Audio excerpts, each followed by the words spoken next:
Thank you. Thank all of y'all for being here. We'll start the April agenda meeting. And before we get started with the agenda meeting, I'm going to recommend to the council that I know that 90% of the people are here for ordinance 24, the rezoning of R8 to a school zone. So I'm going to suggest to this council that during the agenda meeting, we move that to the top to be placed right after the reading of the minutes in the council meeting. But to accomplish that, we'll need someone to make a motion to do so. All right, everyone in favor say aye. All right, so once we get into the council meeting, we'll move agenda 20, or ordinance 24 of 2026 to the front right after the council meeting. All right, in that, we'll start with our agenda meeting. We'll move right on down to community service. Community service, we have two ordinances this evening to bring before the council. Ordinance 16 of 2016, an ordinance accepting the annexation of certain territory to the city of Benton, Arkansas, approving the schedule of service to be extended to said areas, assigning such territory to a zoning district, assigning such territory to a ward and for other purposes. Ordinance 17, an ordinance establishing a formal application and appointment process for members of certain city commissions and for other purposes.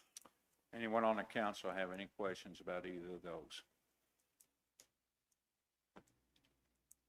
All right, nothing else, we'll move to the finance committee. Resolution the first resolution on the 20th, 2026. It's a resolution declaring certain personal property of the Benton Police Department surplus, authorizing the sale or other lawful distribution of surplus property in accordance with applicable law. And then ordinance 18 of 2026 is an ordinance updating and restating the document retention policy and destruction policy 2020, number 2 of 2014. That's all. All right, any questions from the council on either of those? All right, seeing none, we'll move to the Parks Committee. Yes, Mayor, I have two ordinances. First one being ordinance 19 of 2026, an ordinance amending the programming rates for the Parks and Recreational Department for the 2026 season, and amending ordinance 50 of 2025, adopting Exhibit 1 and for other purposes. Next ordinance I have is ordinance 20 of 2026. It's an ordinance setting and restating the rental rates for the Parks and Recreational Department, adopting Exhibit 1, repealing inconsistent prior rate ordinances, declaring an emergency and for other purposes. So that will have an emergency clause, so it'll be in effect for the immediately. That's all I have, Mayor. All right, any questions from the council on either of those? We'll need to remember that that ordinance 20 does have an emergency clause, so we'll have to vote on it separately. All right, we'll move to Planning Commission. Mayor, we have 6 ordinance coming this evening. We have ordinance 21 of 2026. It's an ordinance amending section 6.003E of the Benton zoning ordinance regarding procedures for authorizing a conditional use permit, clarifying notice, review, appeal, and ratification procedure, and for other purposes. We have ordinance 22 of 2026. It's an ordinance amending section 7.003 of the Benton zoning ordinance to revise the title of the R2 zoning district and for other purposes. We have ordinance 23 of 2026. It's an ordinance amending section 3.007 of the Benton zoning ordinance regarding amending of the zoning regulations and zoning map, clarifying notice and hearing and recommendations and resubmission procedures and for other purposes. We have ordinance 24 of 2026. It's an ordinance rezoning property identified as a parcel number 805-221-00-007 in the city of Benton, Saline County, Arkansas, from R8 multifamily district to S school district, amending the official zoning map, and for other purposes. We have ordinance 25 of 2027. It's an ordinance rezoning property at 2117, 2123, 2127 Military Road and 1600, 1602, 1608 Longview Street, a part of Benton Heights subdivision in the city of Benton, Saline County, Arkansas, from R2 Single Family District to C2 General Commercial Zone and for other purposes. Last, we have ordinance 26 of 2026.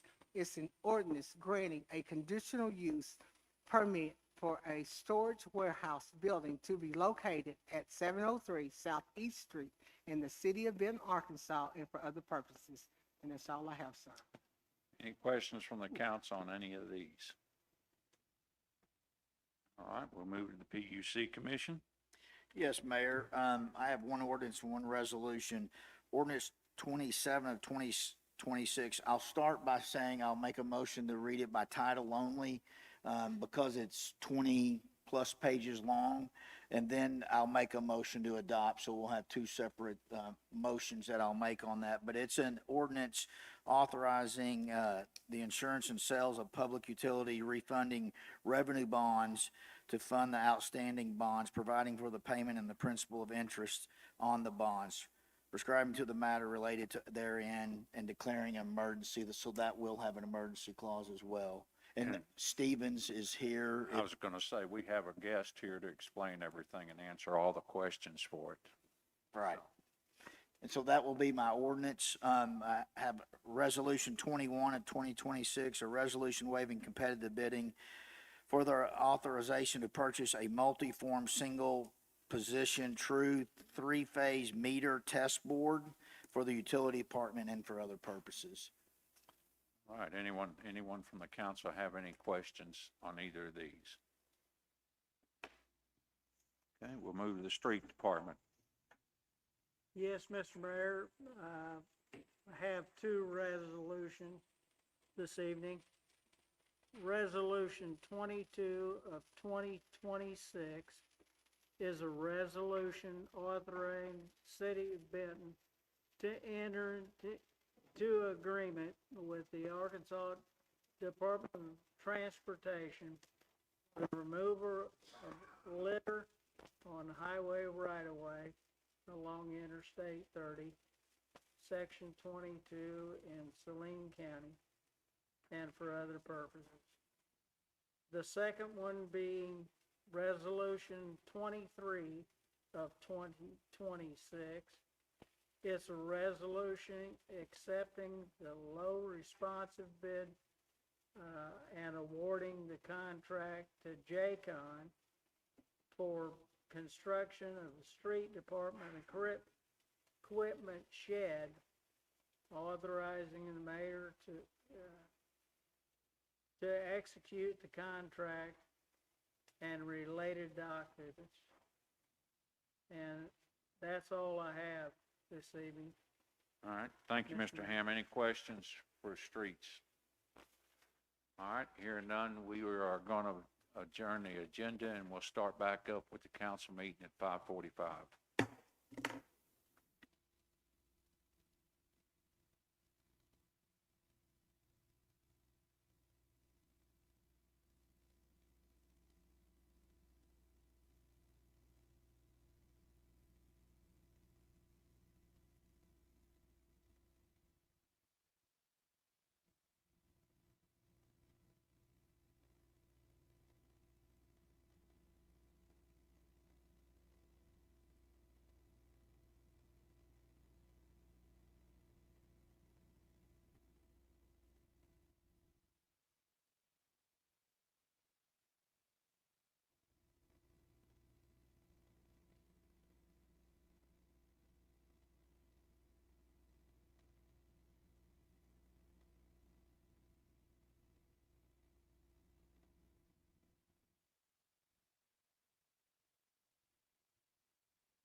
All right, thank y'all. All right, we're going to call this April council meeting to order. At this time, we've asked Reverend Chris Threet to come and give us the invocation. Please rise and remove all head covers. It will be immediately followed by the Pledge of Allegiance. Let us go to God together in prayer. Heavenly Father, we approach thy throne today with our heads bowed and our hearts eternally grateful. To God, grateful for the reasonable portion of health and strength and of our right minds that you have given us. Dear God, we thank you for the right you have given us to govern ourselves in civil matters. And dear God, we pray that you will be with the council today, Father, that you will grant them wisdom. Father, that you will grant them open ears and open hearts to hear what is being shared and to make a decision that is in the best interest of our city. Dear God, we pray those who speak today will speak with clarity. Father, that we will listen with attentive ears. Father, in moments when we are disagreeing, Father, we pray that we will disagree without being disagreeable. Dear God, that the things that are decided today are that are in the best interest of our city. Father, that you will bless each person here and continue to bless our fine city. And this is our prayer. In your son, Jesus' name, amen. Amen.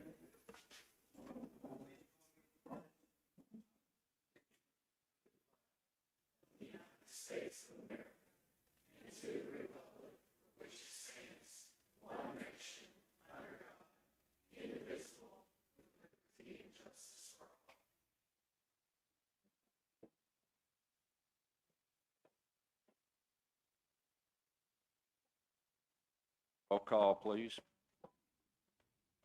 Frank Baptist. Steve Brown. Ann Spencer Cole. Evelyn Reed. Chad Slaughter. Jeff Morrow. Judd Hart. Trevor Valance. Steve Lee.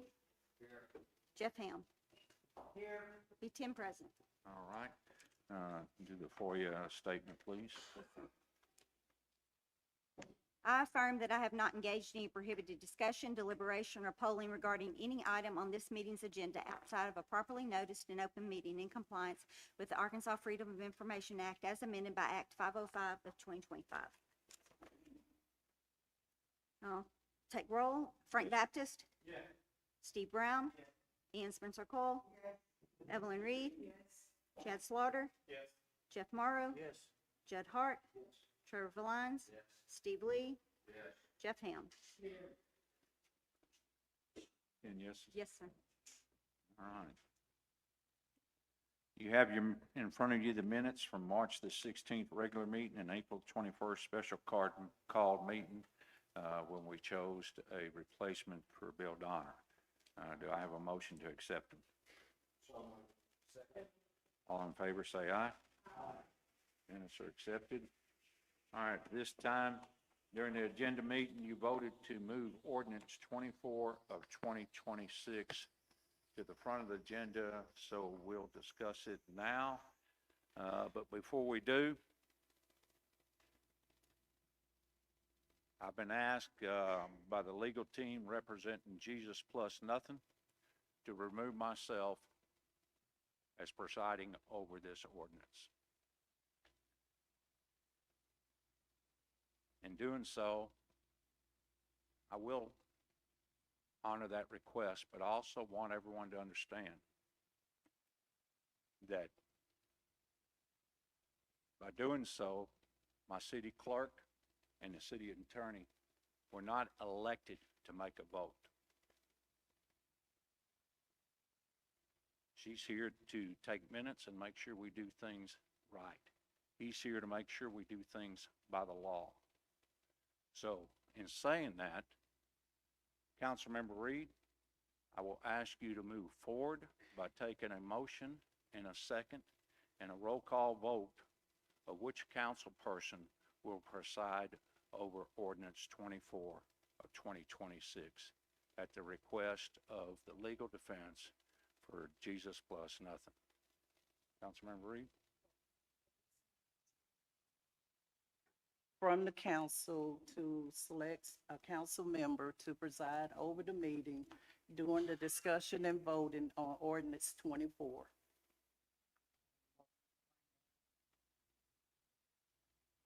Have a motion for, Alderman Baptist. Will that person be voting? Roll call is vote, or will their vote not count unless there was a tie?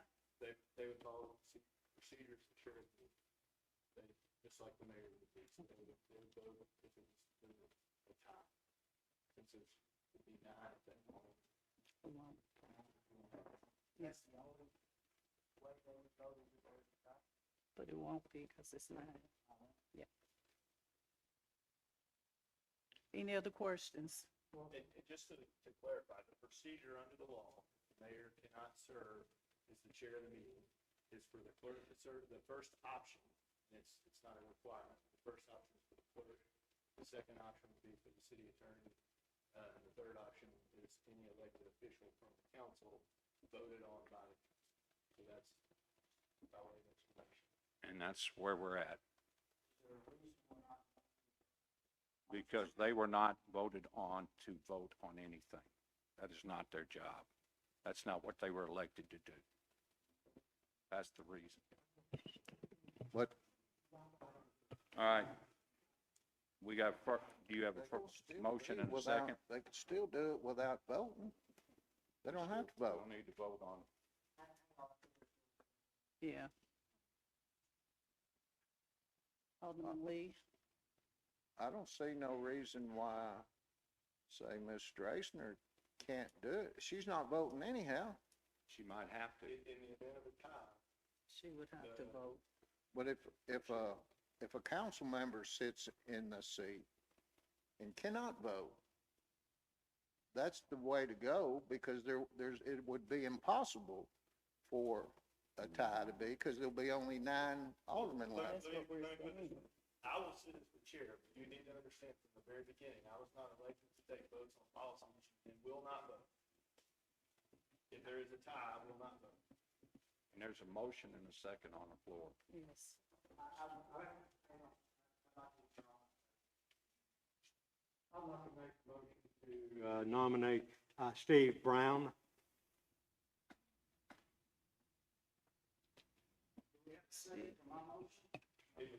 It was withdrawn. Yes. Second.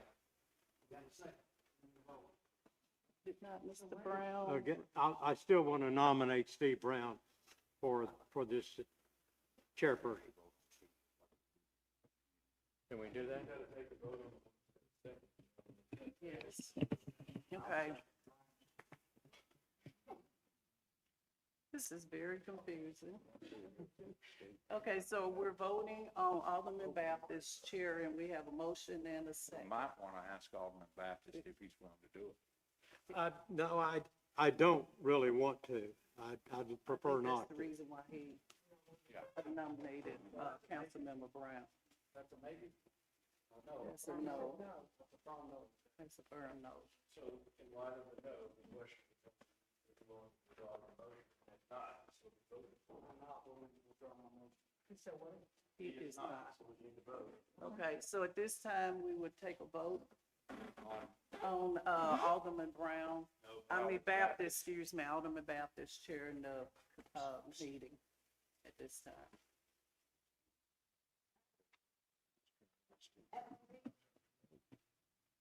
Yes. Chad Slaughter, Yes. Jeff Morrow, Yes. Judd Hart. No. Troy Valines.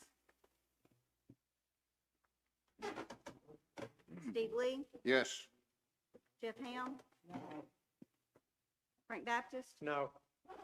Steve Brown. And Spencer Cole.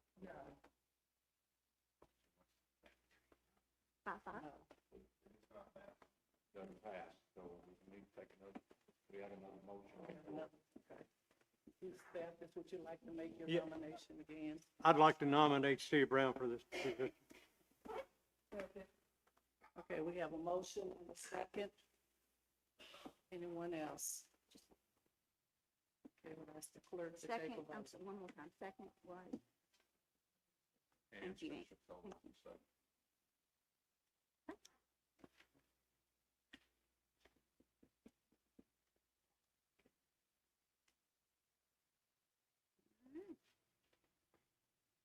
Chad Slaughter, Yes. Jeff Morrow, Yes. Judd Hart, Yes. Trevor Lyons, Yes. Steve Lee, No. Jeff Ham, Yes. Frank Baptist, Yes. Steve Brown, Ian Spencer Cole, Evelyn Reed. Yes. Count. 9-1. Mr. Brown will preside over ordinance 24 of 2026. Mr. Brown, go ahead.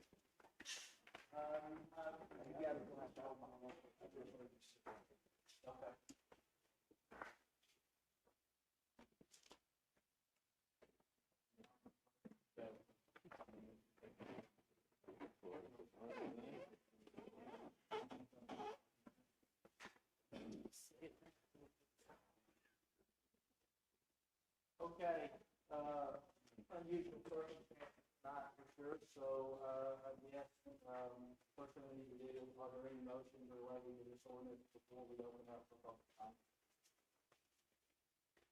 Motion to approve. Motion to approve on the floor, Second. and a second. So now, I'm going to read these.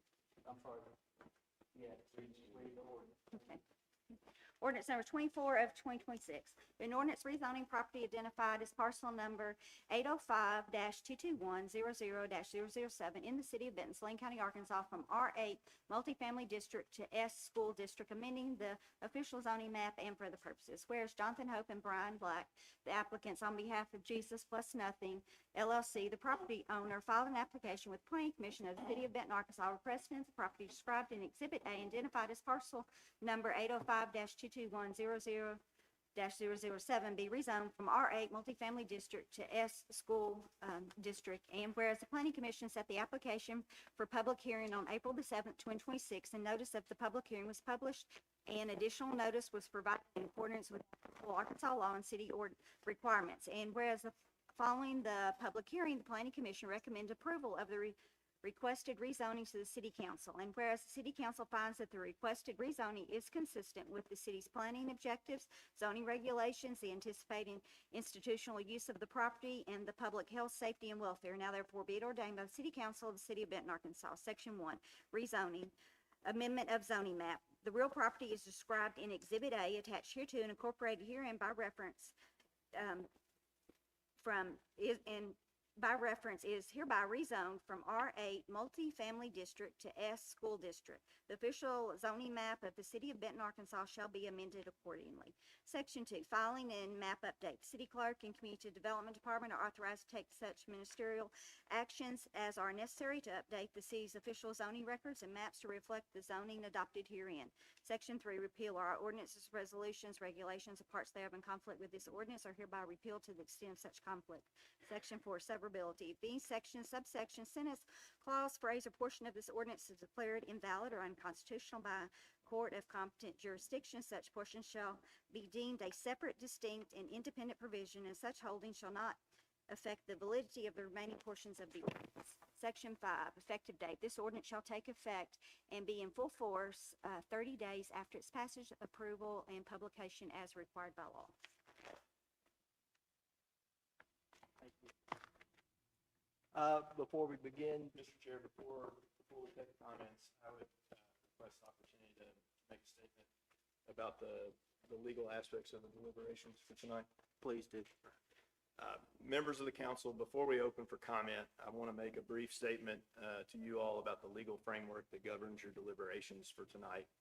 The council has before it a request to rezone a residential parcel for use as a school. The Planning Commission has reviewed the application and made its recommendation. This council will now make its own determination. That is both your authority and your responsibility. But I want to be very clear and cautious about the way you exercise that authority and why that matters, both legally and for the integrity of this process. And I wanted to do that before anyone speaks, either from the council or from the public. The criteria that govern a rezone request are land use criteria, compatibility with the surrounding uses, infrastructure and traffic, consistency with our comprehensive plan, revenue, those are the questions that are properly before the council tonight, and that is the record this hearing or these statements need to be built on. I'm aware of statements that have been made publicly in the community, including by at least one pastor, suggesting that persons of a Christian faith have a religious obligation to support this application. I do not question the sincerity of the statement, but I am obligated to tell you all that voting for or against any zoning application on the basis of the religious identity of the applicant or the religious use of the property is not a legally permissible basis for that decision. The First Amendment prohibits it. Federal law, specifically the Religious Land Use and Institutionalized Persons Act, reinforces that. And let me be clear, the law cuts both ways. This council cannot vote for or against this application because of any sort of faith-based organization or reason. It has to treat that equally. It cannot vote for or against based on religion. I am also aware of sentiment and comment that this application should be denied to protect our existing public schools. That is not a recognized land use criteria. Zoning authority exists to regulate land use, not to shield existing institutions from competition. A vote grounded in protecting the school from competition, the public school from competition, is not an authorized reason under the law to vote for or against, this application. I am also aware of sentiment running in both directions regarding the quality of education the school would provide or might not provide. Some have suggested that the council should support this application because the education the school would offer would be superior to what is otherwise available. Others have suggested the council should oppose it for the opposite reason. Again, I want to be clear. Neither position belongs in this hearing. Zoning authority exists to regulate the use of land. It does not authorize this council to evaluate curriculum, teaching philosophy, religious content, the anticipated academic outcomes. This council has no jurisdiction over those questions, no expertise to answer them. And importantly, a governing body cannot approve or deny a land use application based on its judgment about the value or quality of education. Doing so would raise serious constitutional concerns. The free exercise clause and the establishment clause of the Constitution exist precisely to keep government out of these determinations. The state of Arkansas licenses and regulates schools. Accreditation bodies evaluate educational quality. Parents make choices about where to send their kids to school. Those are the appropriate mechanisms for evaluating what the school would teach and how well it would teach it. Again, that is not this process. Finally, on the question of tax revenue, this is a request to deviate from the residential zoning established in our comprehensive plan. Fiscal impact is a legitimate consideration when evaluating whether a change to the comprehensive plan serves the public interest, and the council may weigh that as one factor amongst many, the factors that I have previously cited. But projected tax revenue alone is not sufficient grounds for approval or denial. It must be considered alongside the land use criteria that this council must apply. I want to be very clear. I'm not saying that the council is required under the law to approve this request, and I am absolutely not saying that the council cannot approve this request. If it meets the applicable criteria and you determine that, approval is entirely appropriate. If it does not meet those criteria, denial is equally appropriate. All I'm saying is that we have to do it on the appropriate grounds. And I'm not saying that the public who's here, and there's many of you, cannot express support or opposition. Public comment is welcome, and provided that you are not obscene or otherwise harassing, you are welcome to comment on any of these things, even the illegal things. But please know, by talking about things that are illegal for this council to consider, you put in jeopardy the legality of the vote that is taken. So to try to be clear, if you talk about the religious aspect of the school as being a reason to vote for this, and this council votes for the ordinance, in support of the ordinance because of that, that is illegal. That is subject to legal challenge. If you talk about the opposites, not the opposite, if you talk about another side of this being that we need to protect Benton Public Schools, that is also illegal. And if the council votes based on that, we are bringing into question the legality of this vote and in all likelihood inviting inviting litigation. So again, you have a right to stand there. Our comment period is 3 minutes. You have a right for 3 minutes to say what you want as long as it is not harassing or obscene. Doesn't look like you folks would give obscene comments, but I want to put that out there. But just know, if your comments stray outside of the criteria for zoning, they put this process into jeopardy. And that goes for the members of the council as well. If you discuss this outside of the normal zoning criteria and start talking about religion or competition or these other things that I've said, that's not an appropriate process, and you are putting this process into jeopardy. And if there are questions on that, I'm glad to take them. But I want to make sure we're doing this correct. Any questions from anyone on the council related to the legal aspects of what we're accomplishing tonight? Thank you, sir. Thank you. Next thing I think it's very important for us to do is get a history of the property that's in question, and then to give us an overview is Jason with Community Development. Jason Line, Director of Community Development for the city. Thank you, Mayor Pro Tem, council members. I just wanted to give a history update on this property, just so everybody's on the same page. They're all facts. This property, 93.8 acres, was brought into the city as part of a 570-acre project back in 2008 in July. It was originally zoned R3 and R8. We use our current zoning. That was obviously changed in 17. The property in August of 2025 was sold to the Jesus Plus Nothing LLC, and it was still R3, R8, with R3 was the dominant, or at the time, zoning history. The original zoning was R3, R8. R3 was the dominant zone. Only 14 acres of the 93 acres was actually R8 at the time. And then in May of 2018, the city council approved the rezoning to fully make the 93 acres R8. That was a 7-1, 7 yes, 1 no, 2 absence. December of 15th of 2025, this council heard the conditional use permit to allow a school in a C3 zone. At that time, it was voted down by 4 to 6, 4 affirmatives, 6 no's. This process was due to the language that at the time prohibited private schools from being allowed within the school zoning district. February 23rd of this year, we brought forward a code amendment to the section, and ordinance 4 of 2026 was placed where it allows any school can be placed in the school district zone. So there's no private, no public, any school. This applicant, upon updating of the ordinance, applied to the P&Z at the April 7th, 2026 meeting with a request to rezone from R8 to S school zone, and it was approved by a 7-1 vote and is now here in front of the council. Just some other history. Since everything, Benton Public Schools opened up Mountain View Elementary and Mountain View Middle School in anticipation of the residential growth in the area. As you know, there are a lot of subdivisions that are occurring right outside the city limits that was under the ETJ at the time.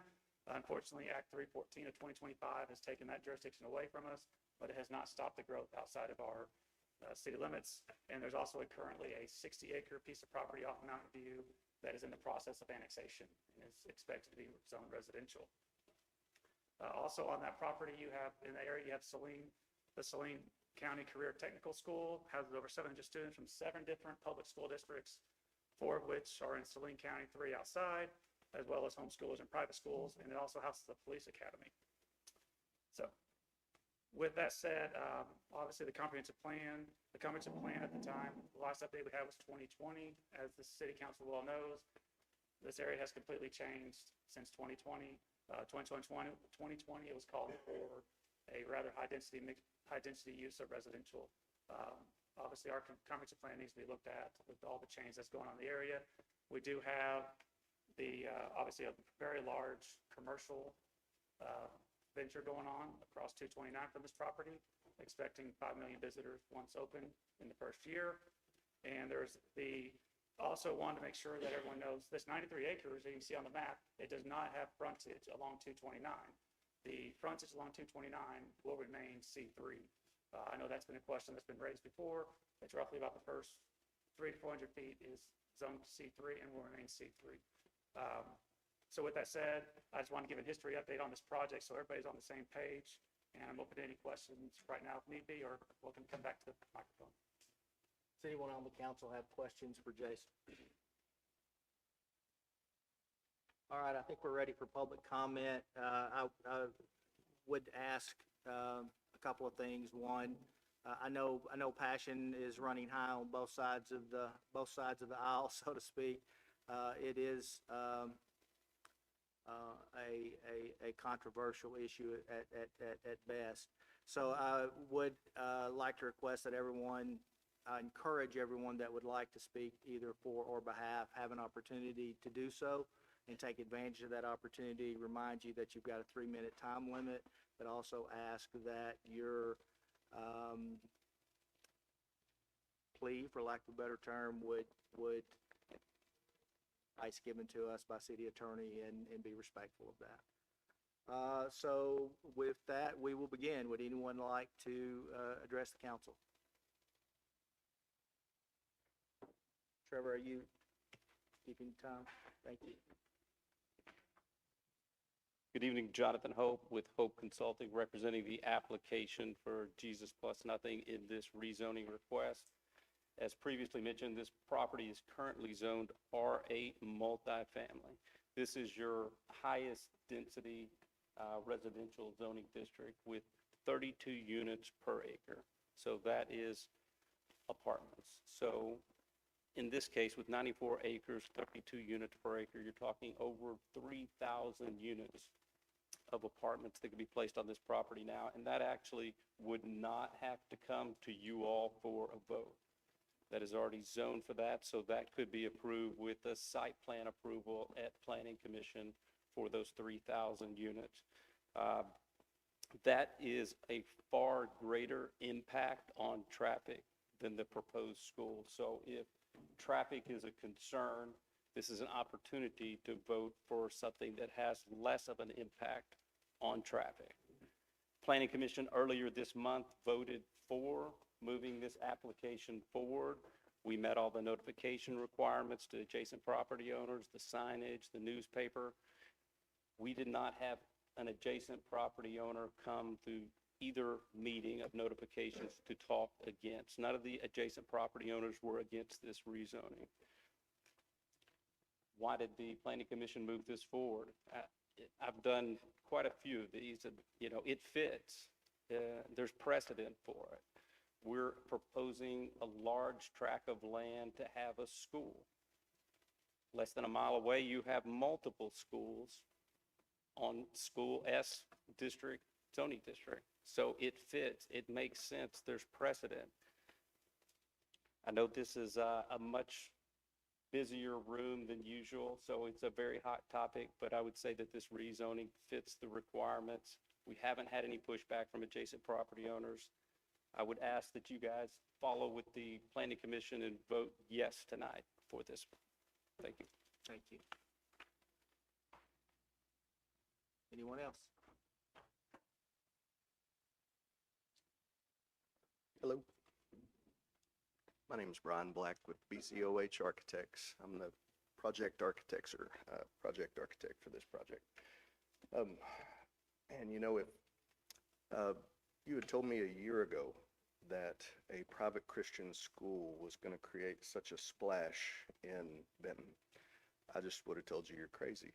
I just have not understood the fear of having a choice to have a Christ-centered education, what kind of threat that poses. I had a whole script tonight to read, but I think I'd rather just talk to you guys for just a minute and just say that,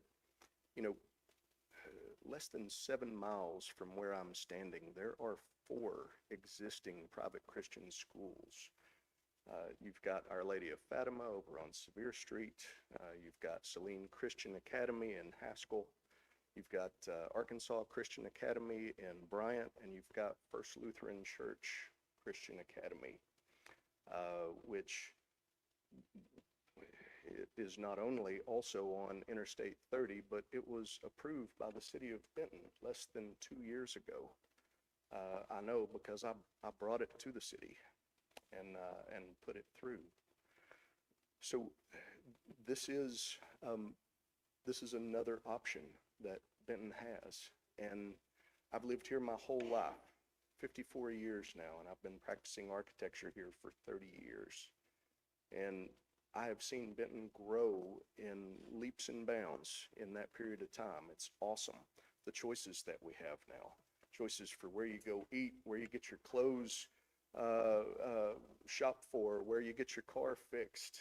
And I don't think that it hurts to have another option for education. I know that there's been a lot of to-do made about traffic and what traffic this will cause. But as was previously mentioned, this property does not have frontage on Highway 229. And we have designed a 3-lane ring road around the perimeter of it to absorb completely all traffic off of Highway 229. You will not see cars backed up on Highway 229. And I'm happy to share that site plan with you if anybody needs to see that again. But we've addressed all of that. So whereas most Benton schools are located in the middle of residential neighborhoods surrounded by single-family homes, we're proposing to put a school on a 93-acre parcel of property at the intersection of a state highway and Interstate 30. Truly, it doesn't get better than that. Thank you. I appreciate you listening. Thank you.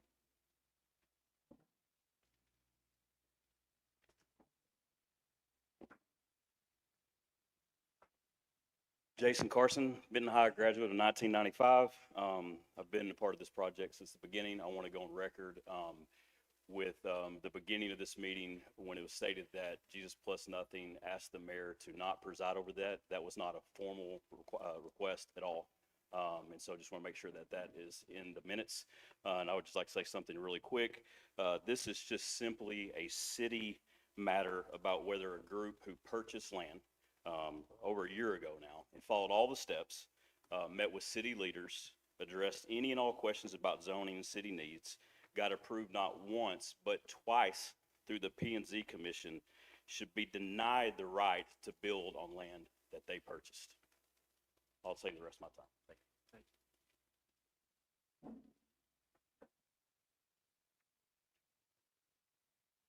My name is Robin Bray, and I reside up the road from this project. While I would like to say that I would love to have seen 229 stay woods, pastures, and floodplain forever, that ship sailed. This has garnered some attention, and I'd venture a guess, though I don't do math, that most of the commenters don't live off Jackman, don't live on 229, don't live down Peeler Bend, don't live in subdivisions like Mountain Valley, Centennial Valley, River Ranch, or the newest housing development just approved by the county down Peeler Bend. Most of us on our side of the river have lived through the fiasco that was I-30. This property is currently zoned multifamily with the capacity to house 3,000 apartments. We can't absorb that. The traffic from a school will only be twice a day, 5 days a week, versus the all-day, all-night traffic from thousands of apartments, any commercial added to that. The city is spending hundreds of thousands creating a rural, river-centric recreation area, touting our wonderful natural resource for its citizens and tourists to enjoy and appreciate. The landscape of a school is in keeping with and enhances this goal. A school adds less noise and less light pollution for those who seek to enjoy our rural setting. This, in my opinion, is preferable to another concrete jungle. I'd suggest if people want more apartments, this property is not the place for that.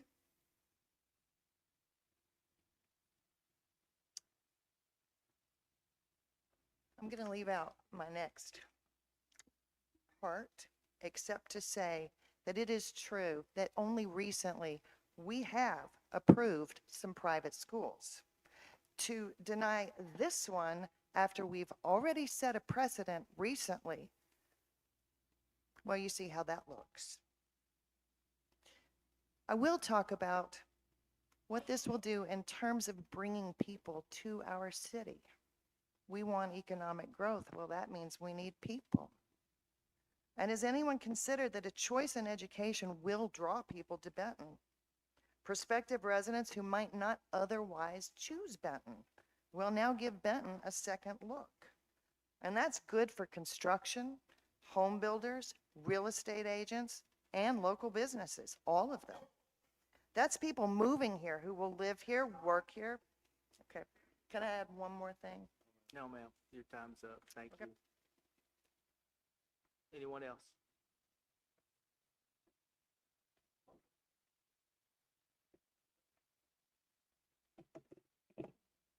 Good evening. I'm Chris Nail, Superintendent of the Benton School District.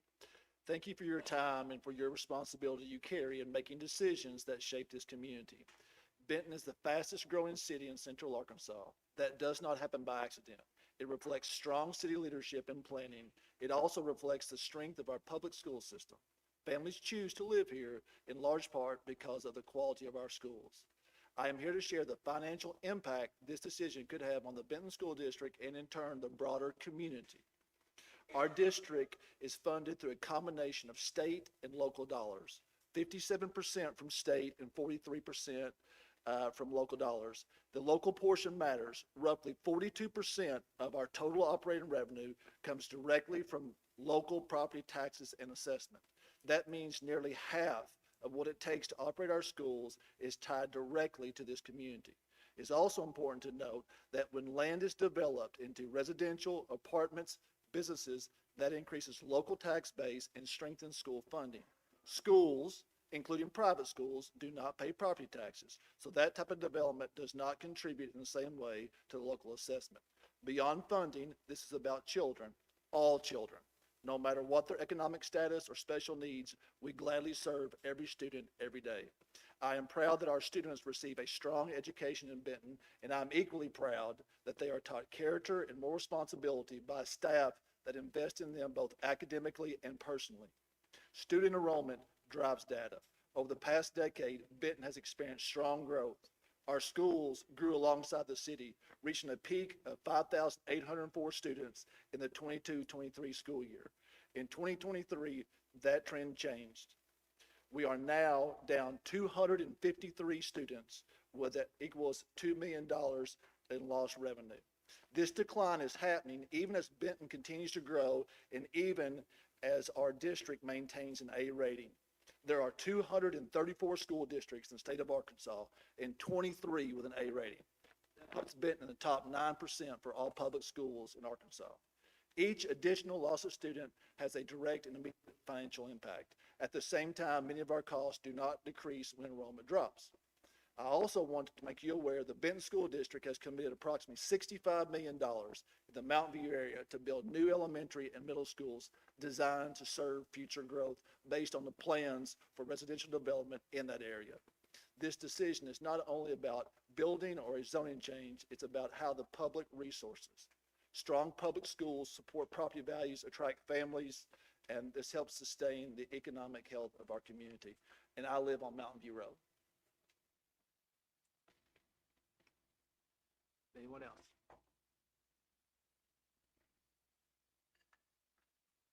Good evening.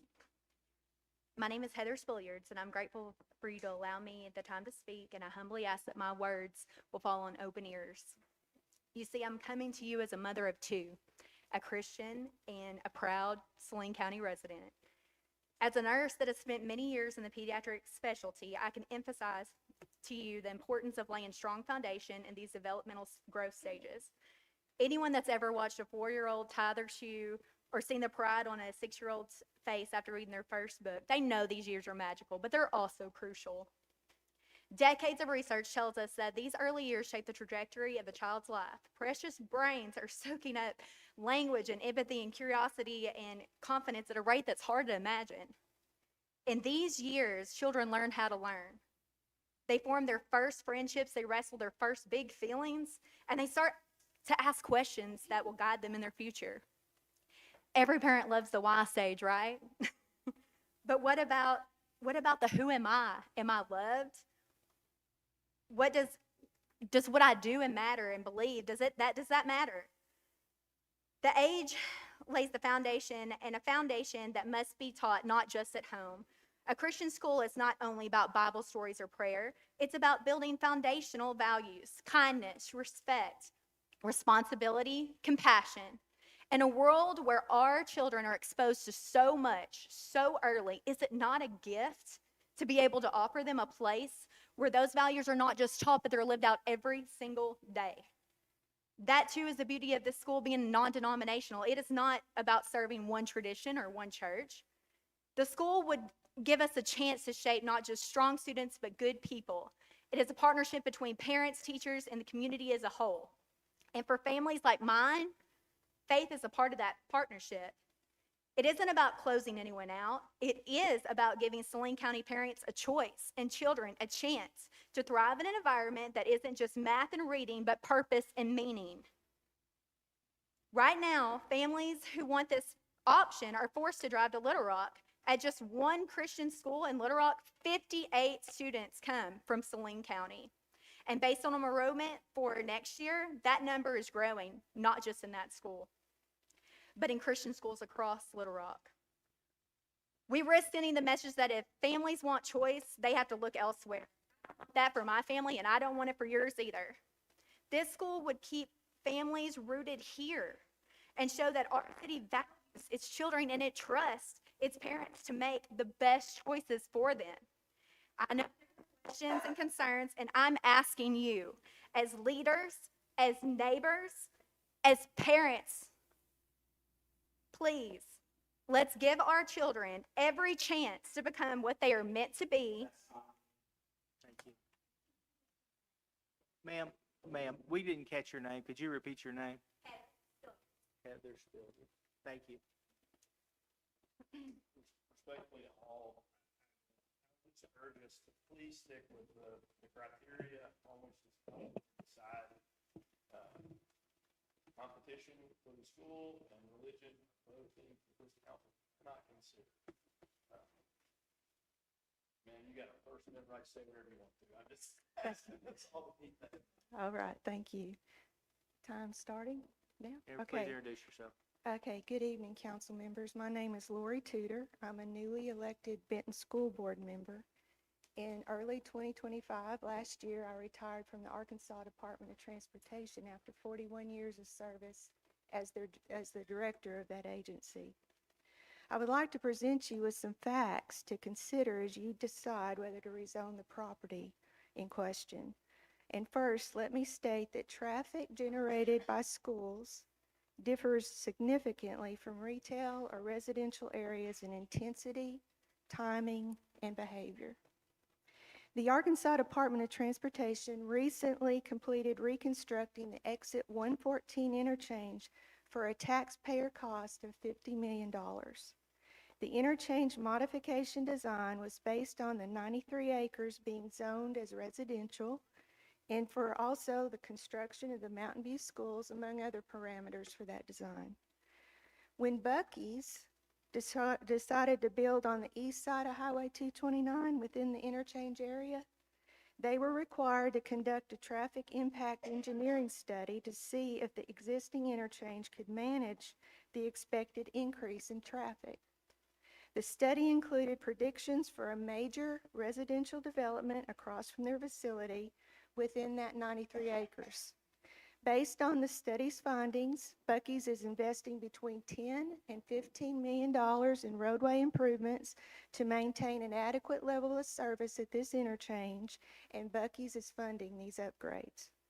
Mountain View schools were designed and sized not just to accommodate current development, but also in anticipation of a significant future residential expansion tied to these zoning plans that are in place. Taxpayers contributed $65 million for the construction of both the elementary and middle schools.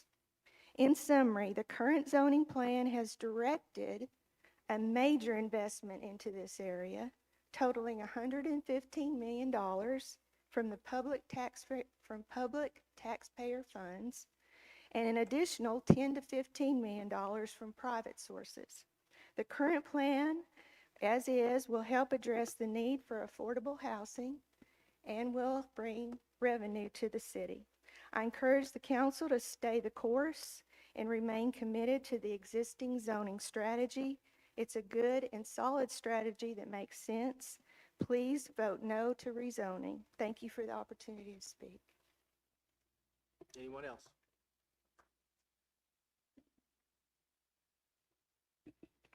Hello, I'm Bill Eldridge. A few of y'all know me, and just a little background. We've been longtime residents of Saline County and Benton. Back when both my boys went to public schools here in Benton and got outstanding educations. I was the band booster treasurer for 10 years, worked at C.W. Lewis, stock of Cokes every Saturday morning after the big Friday night football games, and also was on the committee that passed the last millage for the school district, which, by the way, every citizen in the Benton School District area pays taxes for public schools, even if they have no kids in school or their kids are going to private school. So having said that, I just encourage the council to vote yes on the rezoning. Thank you. Anyone else? I'm going to read it because my voice is already shaky just back there. Can you pull the microphone a little closer? Sure. To me? Thank you. My name is Hannah Folks. I have 3 boys in the Benton School District, and I also have a dental office in Saline County. It's one of many dental offices. We're a good office. We do good work, and that work and those relationships bring in new patients, and they retain existing ones. The offices around us drive us to be good and to do good work. We are better for that competition. For me, it feels like the public school wants to stifle that competition. And in the words of my friend Christy, stifling competition only promotes mediocrity. I would love for all of you to prove me wrong. Anyone else? Yes, sir.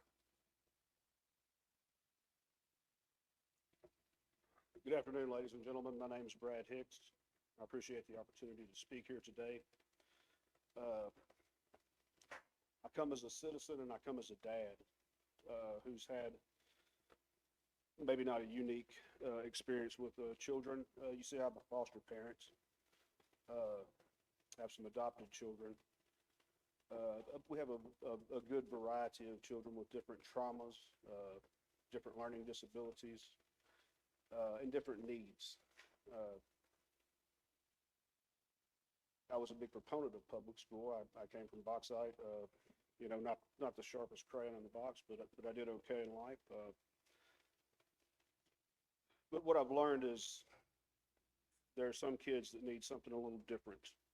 I've learned that kids with disabilities are very resilient. They're very capable. They're full of potential. But often, they require something just a bit different than some of the rest of us. Just a few realities of things that I've gleaned from being a dad to kids with some different struggles and problems in life is, you know, a lot of times they come with issues in trusting people, issues in emotional regulation.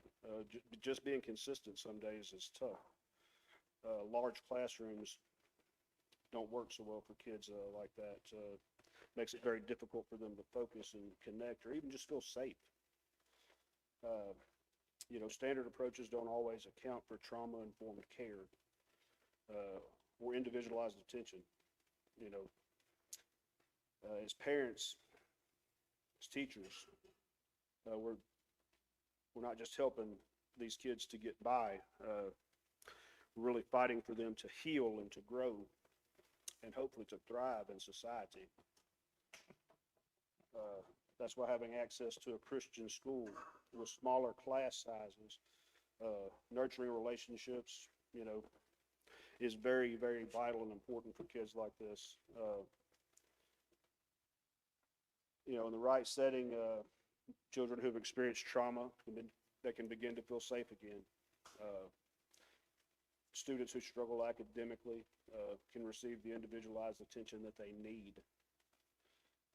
You know, children who feel different, my God, in 2026, maybe they can just feel, you know, uniquely gifted and valued in a system such as a non-denominational Christian school. Maybe some faith-based principles can reinforce identity, worth, and hope in the lives of these children. It's not just about education. Thank you, sir. Thank you for your time, gentlemen, ladies. Anyone else?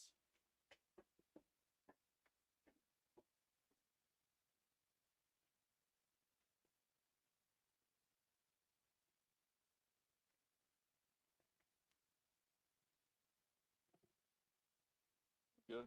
Or do you want to wait on that? Thank you.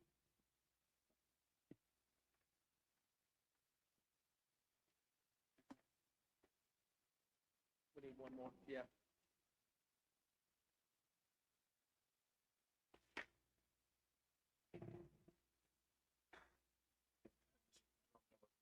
So it's all city documents if you want me to explain it, or? I'll be glad to let you have Okay. somebody could send me a copy.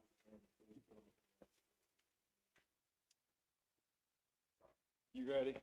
So I'm Tad Farmer. I am the president of the school board. I'm here as, you know, I can't divide myself from representing the school and a citizen of Benton. And I think this is the most complicated and consequential decision that you guys will ever make. It has the impact to have lasting impacts on our community welfare, which is in the zoning ordinance that you guys are responsible for protecting. That will last forever.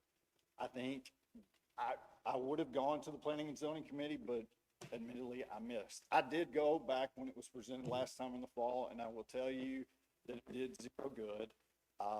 They didn't really listen to what I had to say, other than a couple members. I was almost verbally assaulted by one of the P&Z personnel after the meeting, based on the fact that I supported this property to stay zoned as apartments. I think this council made that decision years ago, and I would say you need to stay with that decision. The city of Benton needs growth, okay? I don't think zoning 93 acres for a tax-free zone is in the best interest of all of us. I live next to a large apartment complex, and I can tell you the traffic impacts are negligible. I see way more traffic at Howard Perrin and the middle school every day of the week, okay? So I would urge you to vote against this based on the impact to overall community welfare and the comprehensive plan, which is laid out in front of you, okay? That comprehensive plan shows this entire area to be developed as a commercial node. That is what is in the best interest of our city. If we had 3,000 apartments developed out there, it would probably generate $100 million annually to this economy. It would generate millions in tax revenue. Those are all good things, and I urge you to consider that. Anyone else?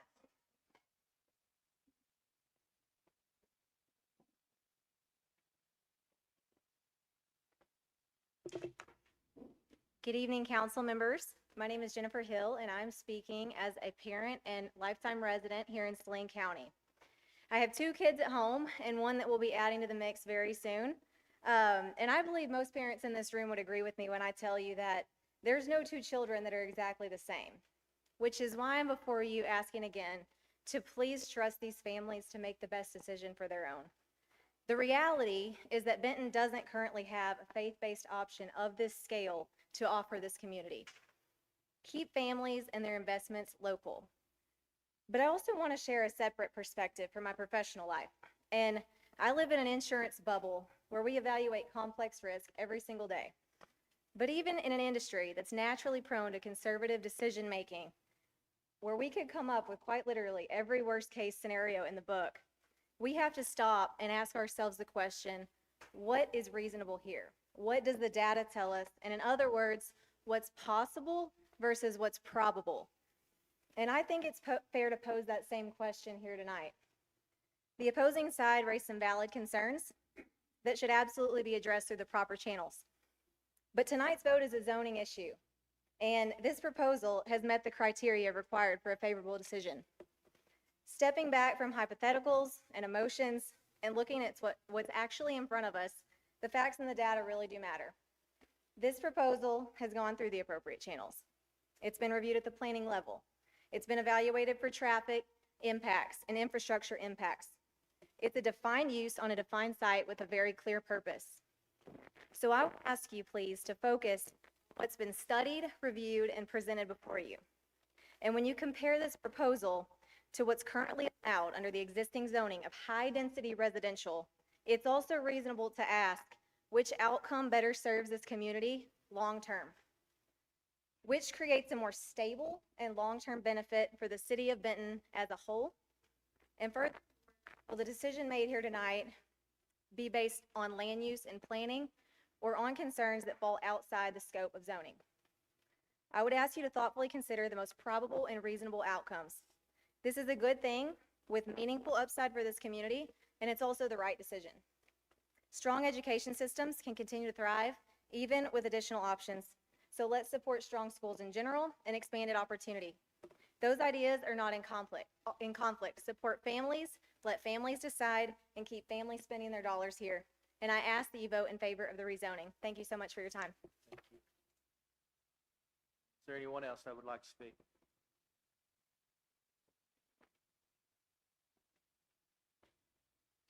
All righty, are there any questions or comments from the council? Oh, I'm sorry. Did not see. Approaching. Even though Mr. Carter said it was not official, my city attorney called me on Tuesday and said, there's a request that you do not preside over this motion. And that's where it all came from.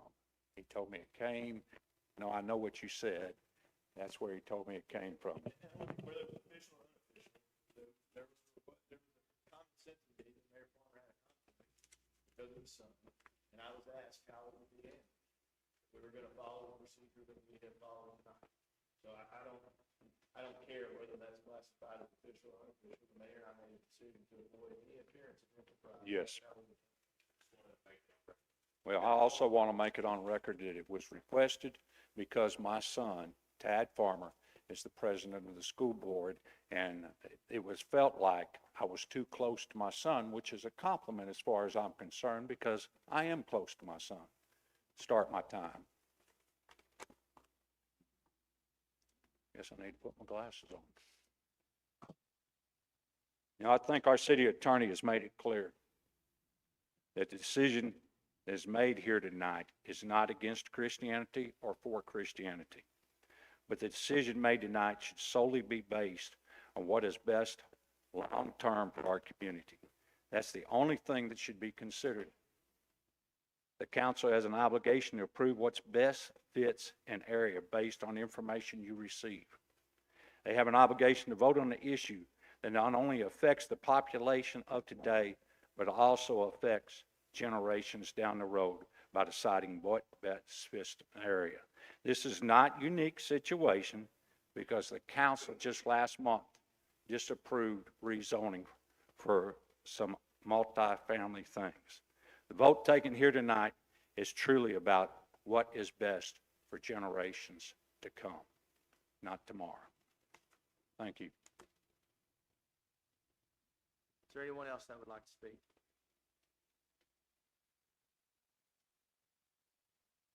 Now, any questions or comments from anyone on the council?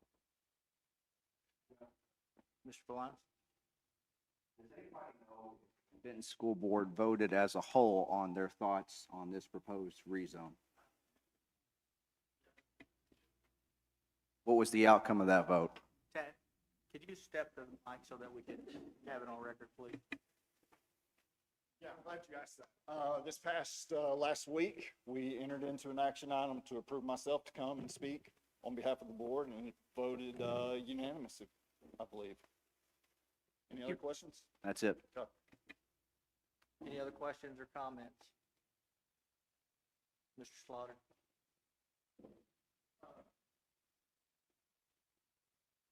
Yeah, I'm new. I'm figuring out the button time. One comment that was raised, and I have a question, I guess it would be directed at Mr. Hope. Has the new school in all of their due diligence, have they done a traffic engineering study to determine what the effect would be on that area? So I think, and she complimented that earlier by saying that when Bucky's went in, a traffic study was done, and it's standard procedure for future growth to be considered during that study. So it was considered for the infrastructure improvements that you're already seeing. And I think she would agree that the apartment complex traffic is substantially larger than the school is proposing. Does that answer your question? No, I mean, it's, There's not a separate traffic study that's been completed. Bucky's would have completed that with the large-scale development that they did. okay, thank you. Mr. Hart? The conflict of interest between the mayor and his son, is there a conflict of interest of people that are speaking in favor of it that have financial interest only in it? No, anybody on that side who wants to speak. Okay. As I said, as long as they're not obscene or harassing, they have the first right to speak within our rules, which are only rule is don't be obscene, harassing, speak for the 3 minutes. Any other questions or comments?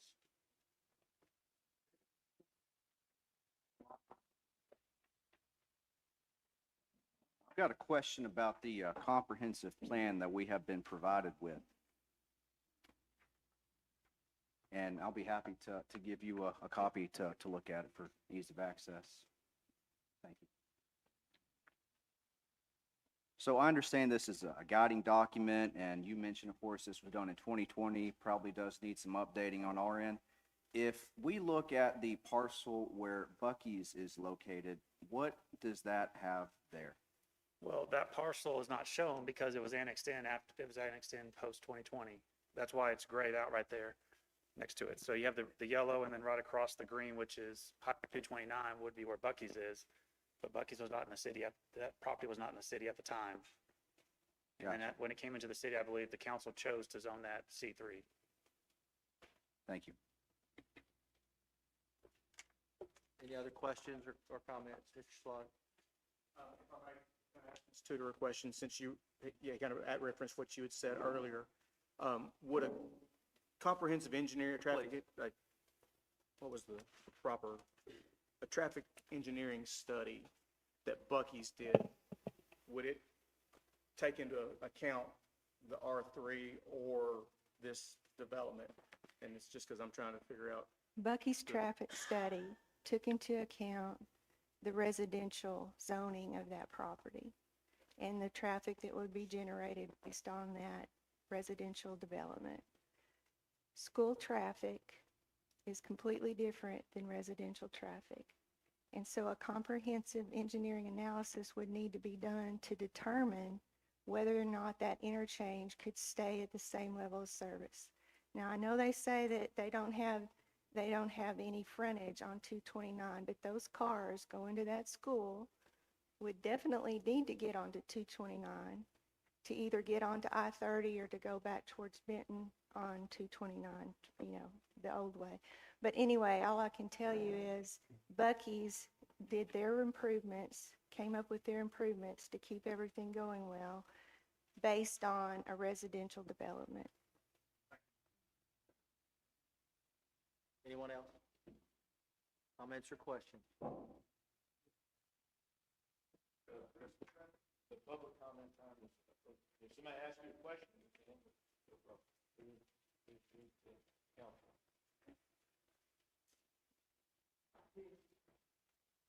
Question.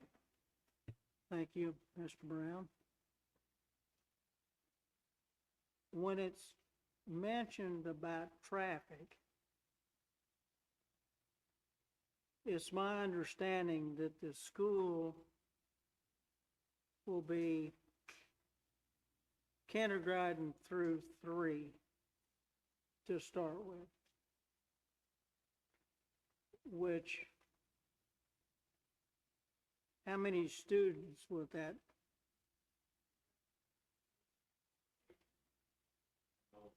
Could you, one of you address it in the mic, please, so that we can get it on record?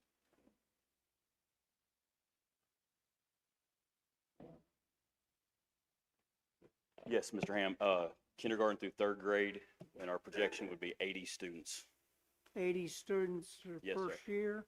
Yes, sir, with Okay. nominal growth projected moving forward. All right. And how far out does the growth go? Well, K that's, through 3, we don't know, and that's obviously a calculated risk on our behalf. I mean, we'd be investing X amount of $1 million to build this. There's no guarantee that anybody's going to come. But what we'd hope to do is build something slow. A good size school across the country, private school, is 300, 400, 500 students versus, I think Mr. Nail mentioned there's 5,600 students in the Benton School District. So a small fraction of that. okay, so you're talking about total numbers projected at completion somewhere in the neighborhood of 400, 500? Beginning with 80, and the building that we're proposing, the first phase of this would hold up to 400-ish students. Yes, sir. Okay, But again, we project that well past the end of the decade. That's not going to happen anytime soon. That's going to take time. And it's going to be the choice of this community. They might not choose it. all right. That's all the questions I have for you. Mr. Nail, Superintendent Nail. What is the financial situation of the Benton School District at this time? We have seen steady growth for 20 years. In 2023, the year the LEARNS Act was passed, we've seen a decrease of students of 253 students since 2023. And how much is that reflected in your budget? About $2 million of revenue, sir. Lost revenue? Yes, sir. Is that correct? Yes, sir. Okay. That's all I have for you. All right, thank you. Thank you.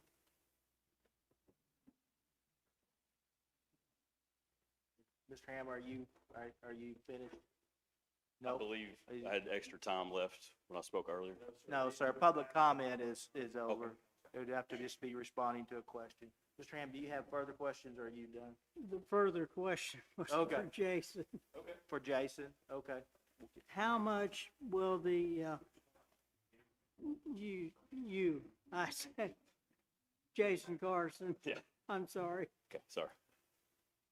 What is going to be, or projected to be, the tuition of this school? We would be on the low end of the tuition scale for most other private schools in Central Arkansas to make it as affordable for parents as possible. And what is that? 9, it would match PAs here in Bryant. Okay, so Same roughly tuition. $8,000 or $9,000. $9,000-ish, yes. Okay, thank you.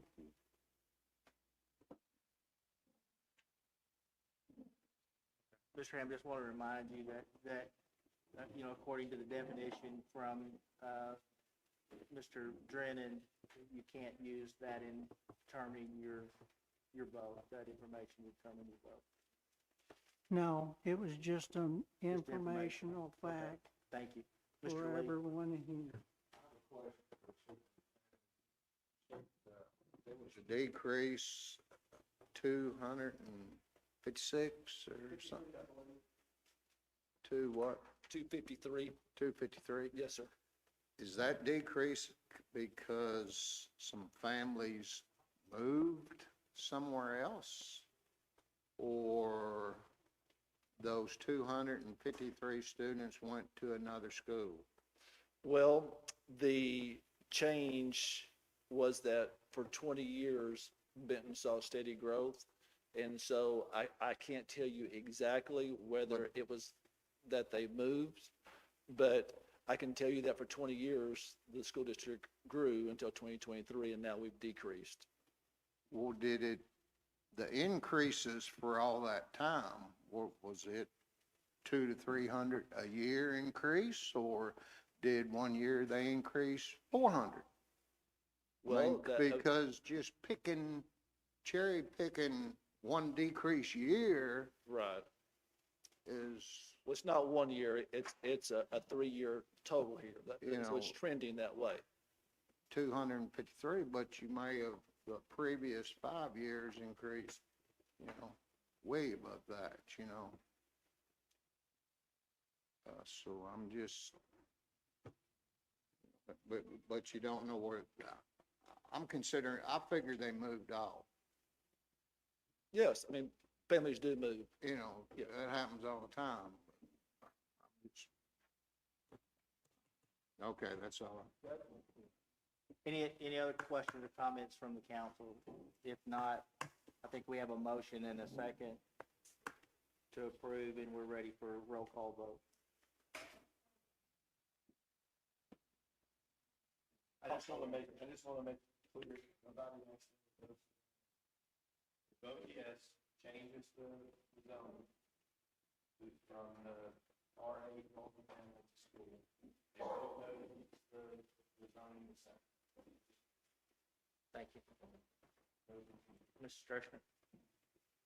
Jeff Morrow, In the spirit of full transparency, legally and ethically, I'm going to abstain my vote because since the last vote, I bought some Benton School District bonds sometime in February.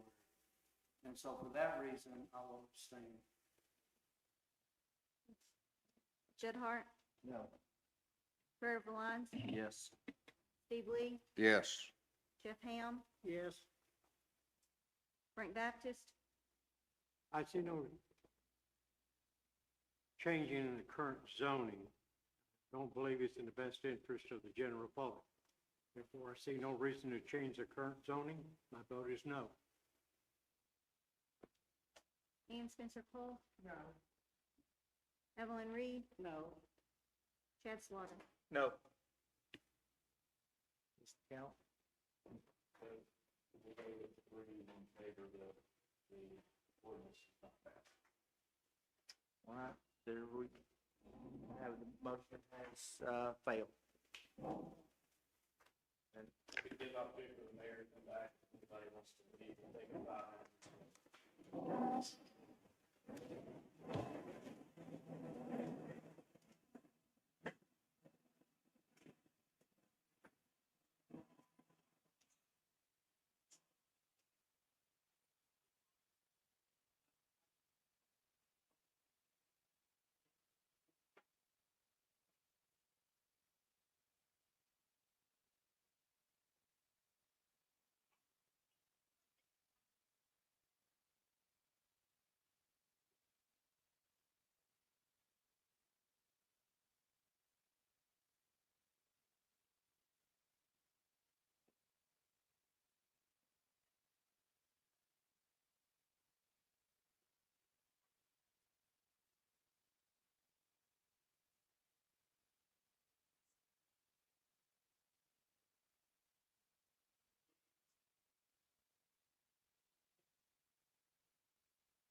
We clear the council chambers. We'll start back as soon as our city clerk gets back.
That's still on.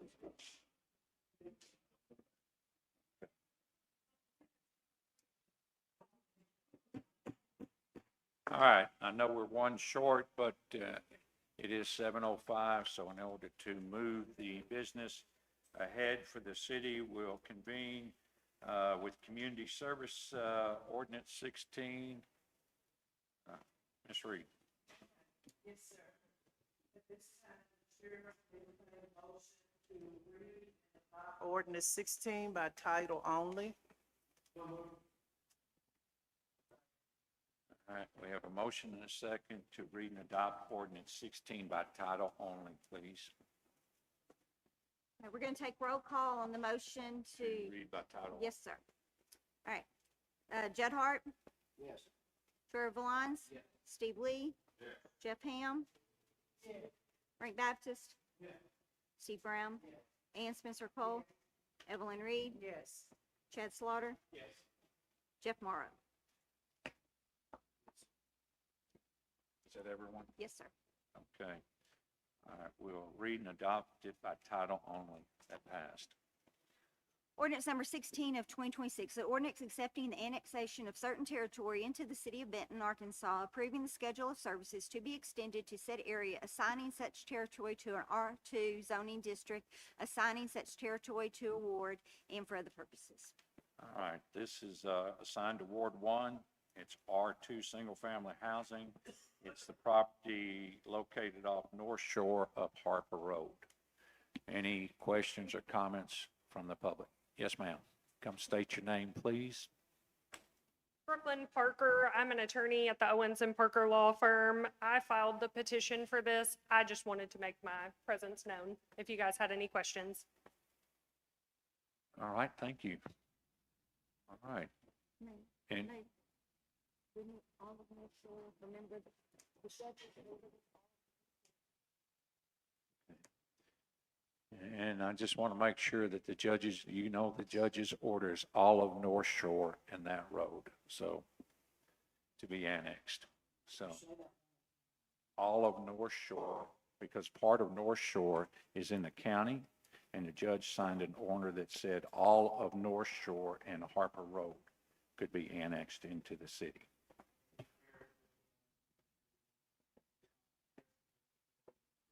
And Harper Road, up Harper Road, the property on. No other subdivisions Right. or anything like that. That is being correct. annexed. It's just the streets. And if you'll recall, we need all of North Shore when we get ready to widen it Correct. for Thank our you, sir. grant purposes. Thank you. All right, any questions or comments from the public? So I just want to make sure so the council knows, it is the North Shore right-of-way, which we spoke with the superintendent of roads for Saline County. That is an 80-foot right-of-way. So what you're seeing is a strip of 80 foot that goes all the way across. So some of the areas, the city already has 40 feet, so it's just the other half is 40 feet. And then for Harper, it's a 50-foot right-of-way, using that right-of-way that's existing, just to clarify that for the council. All right, anyone else? Questions from the council? Please take a vote. Trevor Lyons. Steve Lee. Jeff Ham. Frank Baptist. Steve Brown. Yes. Ann Spencer Cole. Evelyn Reed. Yes. Chad Slaughter. Jeff Morrow. Judd Hart. Yes. All right, ordinance 16 of 2026 passes by reading title only. Councilmember Reed. Make a motion to read and adopt ordinance 17 of 2026 by title only. All right, we have a motion and a second to read and adopt ordinance 17 of 2026 by title only, please.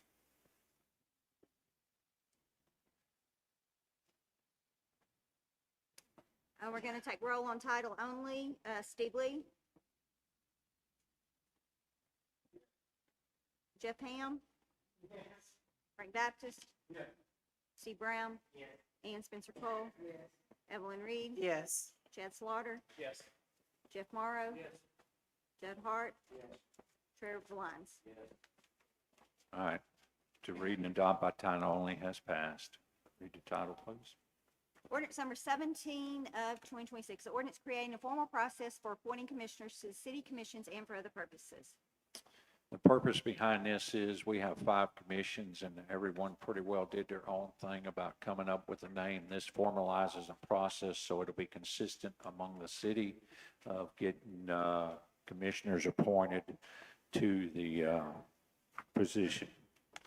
So comments or questions from the public? From the council? Please take a vote. Jeff Ham. Frank Baptist. Steve Brown. Ann Spencer Cole. Evelyn Reed. Yes. Chad Slaughter. Yes. Jeff Morrow. Judd Hart. Trevor Lyons. Steve Lee.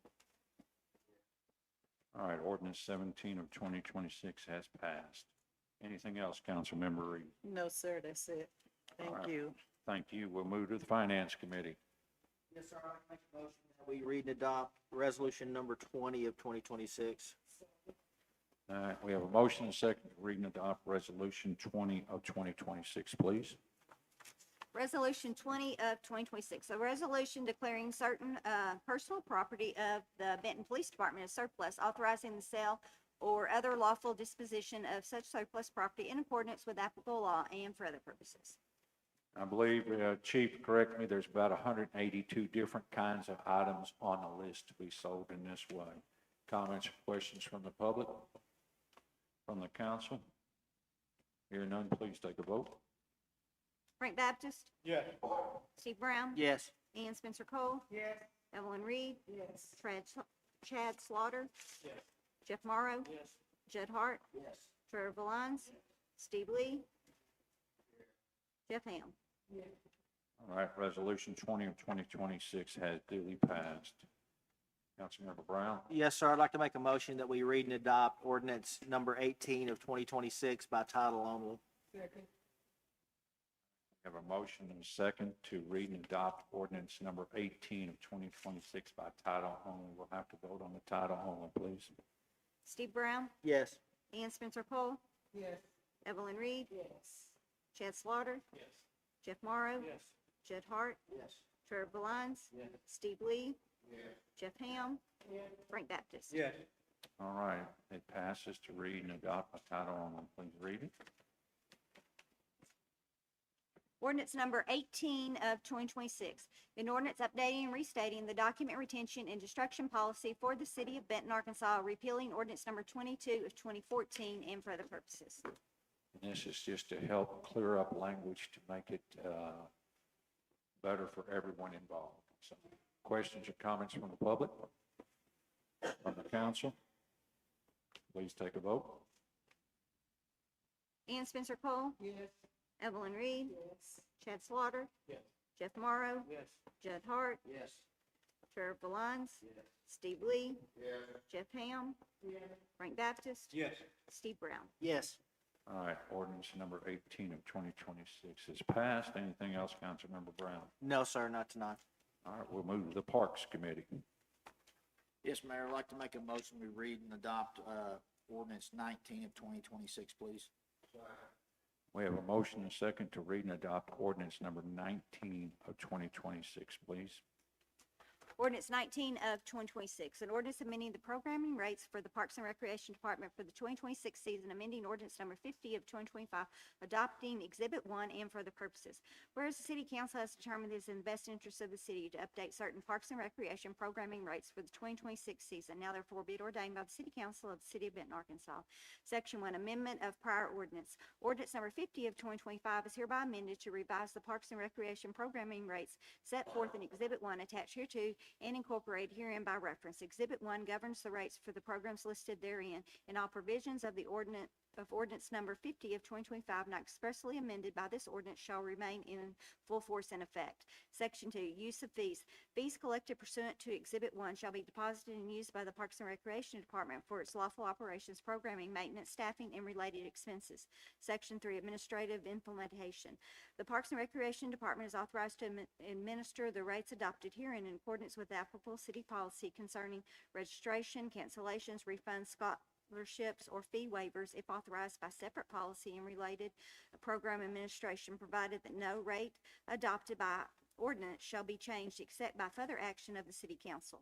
Section 4, continuing effect. The rates established herein shall remain in effect until modified by ordinance of the City Council. Section 5, effective date. The ordinance shall become effective on August 1, 2026. Section 6, repeal. Our ordinance and parts of ordinance in conflict herewith are hereby repealed at the extent of such conflict. Basically, what this does, it doesn't change any rate members, it adds rates for non-members to rent things, is what it does. Comments or questions from the public? From the council? Hearing none, please take a vote. Evelyn Reed, Chad Slaughter, Yes. Jeff Morrow, Yes. Judd Hart, Yes. Trevor Valines, Steve Lee, Yes. Jeff Ham, Frank Baptist, Yes. Steve Brown, and Spencer Cole. Ordinance number 19 of 2026 has passed. Councilmember Hart? Yes, Mayor, I'd like to make a motion to read and adopt ordinance 20 of 2026, please. We have a motion and a second to read and adopt ordinance number 20 of 2026, please. Ordinance number 20 of 2026, ordinance setting and restating the rental rates for the Parks and Recreation Department, adopting Exhibit 1, repealing inconsistent prior rate ordinances, declaring emergency and for the purposes. Whereas City Council of the City of Benton, Arkansas has determined that it is in the best interest of the city to update certain rental rates for city park facilities to confirm the remaining rental rates for Parks and Recreation facilities. For be it ordained by the City Council of the City of Benton, Arkansas, Section 1, rental rates adopted. The City Council hereby adopts and confirms the rental rates set forth in Exhibit 1 attached hereto and incorporated herein by reference. Exhibit 1 shall constitute the city's operative Parks and Recreation facility rental rate schedule unless and until amended by ordinance. Section 2, administration of rentals. The Parks and Recreation Department may administer facility reservations, deposits, cancellation policies, damage charges, overtime charges, tournament scheduling, and related operational requirements in accordance with the city policies and reservation agreements provided that the rates established by ordinance shall not be altered except by ordinance of the city council. Section 3, use of fees. Fees collected from the rental rates adopted herein shall be used by the Parks and Recreation Department for lawful operations, maintenance, staffing, and related expenses. Section 4, continuing effect. The rates established herein shall remain in effect until modified by ordinance of the city council. Section 6, repeal or ordinance number 14 of 2019, ordinance 52 of 2019, ordinance 66 of 2020, ordinance number 49 of 2022, and ordinance number 26 of 2025 are hereby repealed to the extent they establish rental rates inconsistent with Exhibit 1 adopted herein. Section 7, effective date and emergency declaration. Because of the need to adopt the revised rate and capture additional tournament director commitments prior to the conclusion of peak tournament season, the emergency is hereby declared, and this ordinance shall be in full force and effect from and after its passage and approval.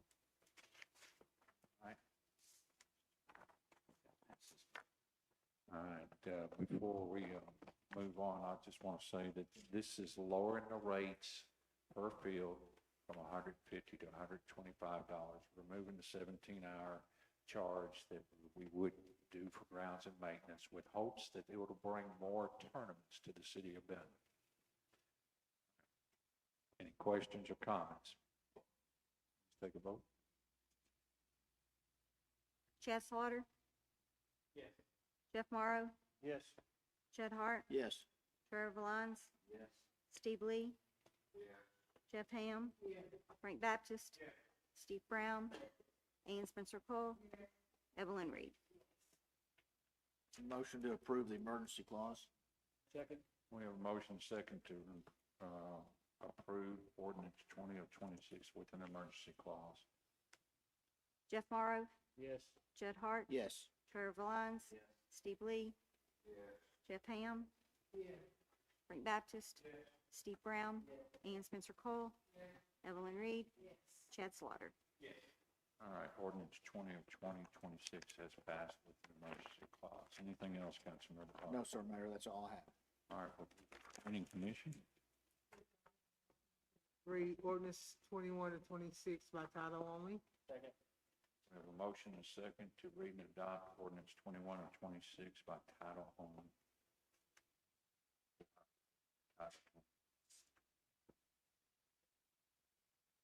Judd Hart? Yes. Trevor Valines? Steve Lee? Jeff Ham? Frank Baptist? Steve Brown? Yes. Ann Spencer Cole? Yes. Evelyn Reed? Yes. Chad Slaughter? Yes. Jeff Morrow. Yes. All right, it's passed to vote, adopt ordinance 21 of 2026 by reading the title only. Ordinance number 21 of 2026. An ordinance amending section 6.003E of the Benton zoning ordinance regarding procedures for authorizing a conditional use permit, clarifying notice, review, appeal, and ratification procedures and for other purposes. All right, comments or questions from the public? From the council? Please take a vote. Trevor Valines? Steve Lee? Jeff Ham? Frank Baptist? Steve Brown? Ann Spencer Cole? Yes. Evelyn Reed? Yes. Chad Slaughter? Yes. Jeff Morrow? Yes. Judd All right. Hart. Yes. Ordinance 2026 has passed. I'd like to make a motion to read ordinance 22 of 26 by title only. We have a motion and a second. Ordinance 22 of 2026. Please. Title only. Steve Lee? Jeff Ham? Frank Baptist? Steve Brown? Ann Spencer Cole? Yes.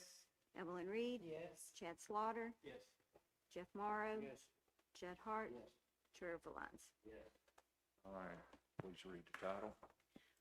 Ordinance number 22 of 2026, an ordinance amending section 7.003 of the Benton zoning ordinance to revise the title of the R2 zoning district and for other purposes. Basically, it allows R2 to have a detached house in the back or on the side, somewhere like that. Is that correct, Jason? This one's actually a title change. All the other zoning districts just say the zone and then single family. So this just takes out the detached, which was just an anomaly with the rest of the zoning districts. It's all just a title change. All right, any other questions or comments? Please take a vote. Jeff Ham. Yes. Frank Baptist. Yes. Steve Brown. Yes. Ann Spencer Cole. Yes. Evelyn Reed. Yes. Chad Slaughter. Yes. Jeff Morrow. Yes. Judd Hart. Yes. Trevor Lyons. Steve Lee. All right, ordinance 22 of 26 passes. I make a motion to read ordinance 23 of 26 by title only. We have a motion and a couple seconds to read and adopt ordinance 23 of 26 by title only, please. Vote on title only. Frank Baptist. Yes. Steve Brown. Yes. Ann Spencer Cole. Yes. Evelyn Reed. Yes. Chad Slaughter. Yes. Jeff Morrow. Yes. Judd Hart. Yes. Trevor Lyons. Steve Lee. Jeff Ham. All right, read the title, please. Ordinance number 23 of 2026, an ordinance amending section 3.007 of the Benton zoning ordinance regarding amendments to the zoning regulations and zoning map, clarifying notice, hearing, recommendations, and resubmission procedures, and for other purposes. Again, it clears up language of ordinance 14 of 2017. Questions or comments? Please take a vote. Steve Brown. Yes. Ann Spencer Cole. Yes. Evelyn Reed. Yes. Chad Slaughter. Yes. Jeff Morrow. Yes. Judd Hart. Yes. Trevor Lyons. Steve Lee. Yes. Jeff Ham. Frank Baptist. All right, ordinance 23 of 26 passes. Make a motion to read and adopt ordinance 25 of 26 by title only, please.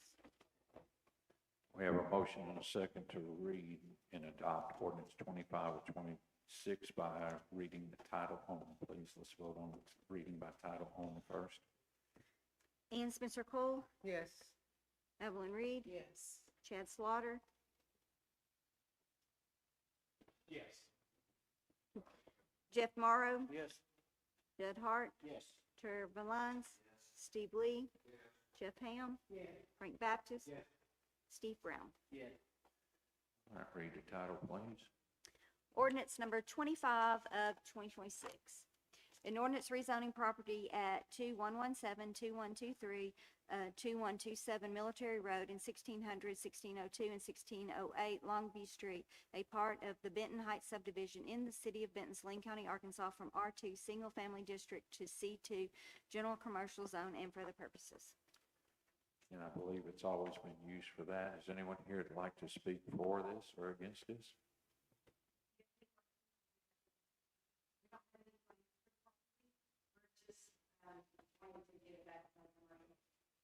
Any questions? Hearing none, please take a vote. Evelyn Reed. Yes. Chad Slaughter. Yes. Jeff Morrow. Yes. Judd Hart. Yes. Trevor Lyons. Steve Lee. Jeff Ham. Frank Baptist. Steve Brown. Yes. Ann Spencer Cole. Yes. All right, ordinance 25 of 2026 has passed. Make a motion to read and adopt ordinance 26 of 26 by title only. Oh, we have a second. So Steve Brown seconded. We have a motion and a second to read and adopt ordinance 26 of 2026 by title only.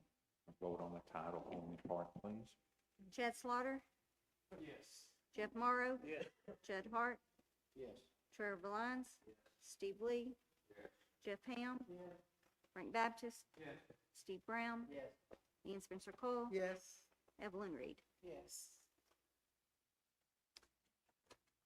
Ordinance number 26 of 2026, an ordinance granting a conditional use permit for a storage warehouse building to be located at 703 Southeast Street in the city of Benton, Arkansas, and for other purposes. Anyone here would like to speak on this or against this? Hi, my name is Robin.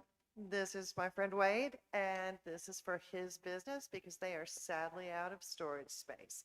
So they purchased the property across the street, and I'm sure most of you have either visited his store, had your houses done by him or one of his colleagues, as has, at this point, I think most of Arkansas, maybe other states. Anyway, they are sadly out of storage and desperately need the space. All right, thank you. Any other comments or questions? All right. This does not mean storage unit buildings, does it? No, it's just a warehouse. I just didn't want it to be storage units, but people could rent out and that, with that word. Okay. I think it's a warehouse for them to store the mini lights my wife buys. Is this gonna be like engineered, pre-engineered metal building, pole barn, or? It's gonna be. Okay. Other questions? All right, hearing none, please take a vote. Jeff Morrow. Judd Hart. Yes. Trevor Valines. Steve Lee. Jeff Ham. Frank Baptist. Steve Brown. Ian Spencer Cole. Yes. Evelyn Reed. Yes. Chad Slaughter.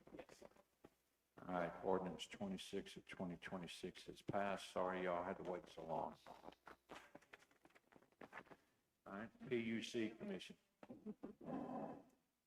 Yes. PUC Commission. Mayor, I have one ordinance, one resolution. I'd like to make a motion, we read and adopt ordinance 27 of 2026 by title only. Second.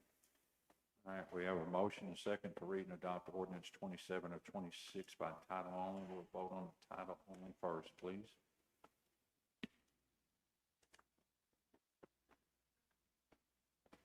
Judd Hart. Yes. Trevor Valines. Steve Lee. Jeff Ham. Frank Baptist. Steve Brown. Ian Spencer Cole. Evelyn Reed. Chad Slaughter. Jeff Morrow. Yes. All right, read the title, please. Make the motion, we read and adopt now. Oh, okay. Well, can we do that? Can we have a second on that? What, Do we have a second on read and adopt by title only? well, we've done the title only. Second. Well,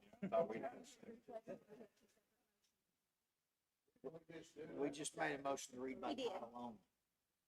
Yeah. They told us. We did it. All right, well, you want to know, all right. Yeah, we read the, We're gonna read it by title only, just move to read it by title only. Go on. Couldn't hear from back there the motions that were made, but bond counsel tonight. So you have before you an ordinance authorizing the issuance of public utility refunding revenue bonds. I know that you've heard from Mr. Michael McBride at Stevens about the purpose of this bond issue. We've been working with Mr. Peterson and Mr. Garrett on working up the documents to get to this point, but this is a refunding bond issue. So you have an issue of public utility revenue bonds that were issued in 2015. These bonds are secured solely by water, sewer, and electric revenues. There became an opportunity to refinance a portion of that bond issue. And so we've been working on this with the Utility Commission, and we're bringing you this ordinance today after the bond sale today. And so this is just like refinancing your house or your mortgage. So we're borrowing money. We're going to pay off a portion of the outstanding 2015 bond issue for debt service savings. I have Mr. McBride, if you want to give an update on the sale, maybe. Y'all might be more interested in hearing from him than me this evening. Of course, I can answer any questions anybody has about this ordinance, and I'll come back after Mr. McBride and kind of walk through what stuff. That's okay. Good to see everybody this evening. Again, my name's Michael McBride. I was before you a couple weeks ago at the committee meeting to discuss this. And so as we discussed at that time, we were moving through the process of the bond sale. Since then, we have received or did receive the credit rating from Moody's and Associates regarding this transaction. They affirmed your credit rating, highlighting great cash on hand of the utility. But also one of the pinch points that they were looking at is making sure to maintain that cash on hand. So just wanted to mention that as some of the steps we had gone through. But we sold the bonds this morning. We started the order period at 9:30 and ran it till 11 a.m. That was the result of a week-long pre-marketing effort that we had been doing. We ended the order period with balances of about $2 million, about $1.72 million in bonds. We've since chipped away at those after the order period, but still hold about $1 million in balances. We will still underwrite at the current levels that are shown in the ordinance, as we have told you we would do. From the results of the sale, we were able to generate cash flow savings of approximately $1.6 million. That number is actually 1.582, so rounding up to 1.6 million in cash flow savings, or an NPV percentage savings of about 7%. And as we discussed when I was here 2 weeks ago, industry standards anywhere from 3 to 5% is something that makes a lot of sense with the refunding. So we were very pleased with the results of the sale. I'm happy to answer any questions you may have on that, but if there aren't any, I'll turn it back over to Taylor.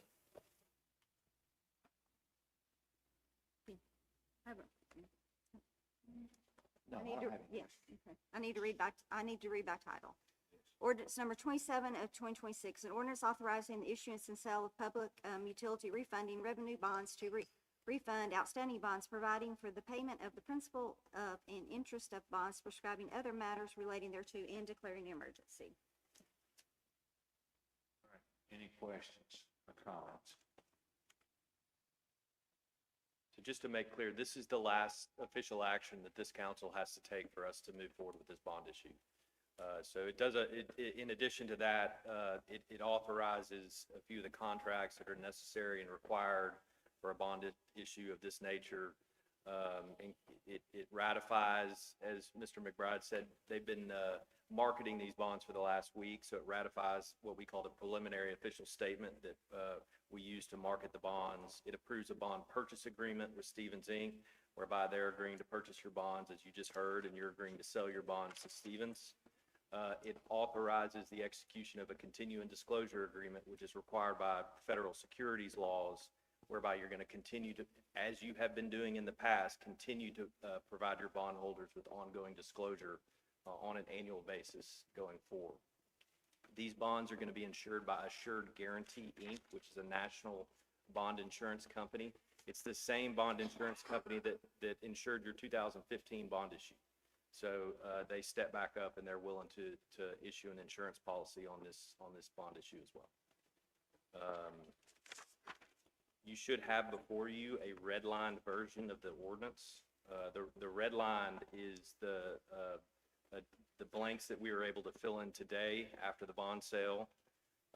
And so if you have any questions about how we filled in any of those blanks, happy to answer those questions. I can confirm that we're not extending the bonds that are being refinanced. So we're not extending out the maturity. Those bonds were scheduled to mature September 1 of 2035, and this issue will mature September 1 of 2035.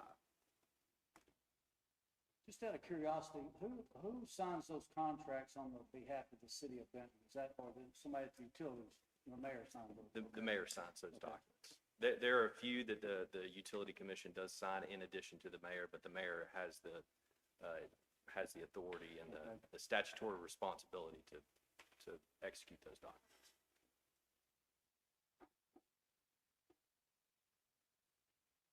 Other questions?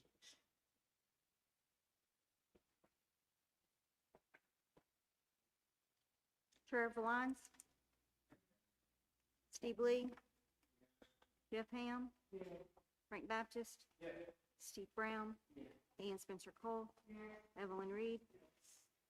Chad Slaughter? Jeff Morrow? Yes. Judd Hart? Yes. Does the emergency clause need to be voted on? Make a motion that we adopt the emergency clause? We have motion, several seconds to adopt the emergency clause for ordinance 27 to 26, please. Steve Lee? Jeff Ham? Frank Baptist? Steve Brown? Ian Spencer Cole? Evelyn Reed? Chad Slaughter? Jeff Morrow? Yes. Judd Hart? Yes. Trevor Valines? All right, ordinance 27 to 26 has passed with an emergency clause. Thank you all very much. Thank you. All right, Councilmember Hart. Yes, Mayor, I'd like to make a motion to read and adopt resolution 21 of 2026, please. Motion and a second to read and adopt resolution 21 of 26, please. Resolution 21 of 2026, a resolution waiving competitive bidding and authorizing the purchase of a multi-form, single-position, true three-phase meter test board for Benton Utilities and for other purposes. Sole supplier, any questions or comments? Hearing none, please take a vote. Jeff Ham. Frank Baptist. Steve Brown. Ann Spencer Cole. Evelyn Reed. Chad Slaughter. Jeff Morrow. Yes. Judd Hart. Yes. Trevor Valines. Steve Lee. All right, resolution 21 of 26 is duly passed. Anything else, Councilmember? That's all I have, Mayor. Thank you. Now we'll move to the Streets Committee. Thank you, Mr. Mayor. I make a motion to read and adopt Resolution 22 of 2026 by title only. We have a motion and a second to read and adopt resolution 22 of 26, please. Resolution 22 of 2026, a resolution authorizing the City of Benton to enter into an agreement with the Arkansas Department of Transportation for removal of litter and mowing of highway right-of-way along Interstate 30, Section 22 in Saline County, Arkansas, and for other purposes. Basically, this gives our street department the authority to enter into a contract with RDOT to keep the 5 exits we have clean and mowed at all times. Questions or comments from the public? From the council? Please take a vote. Frank Baptist.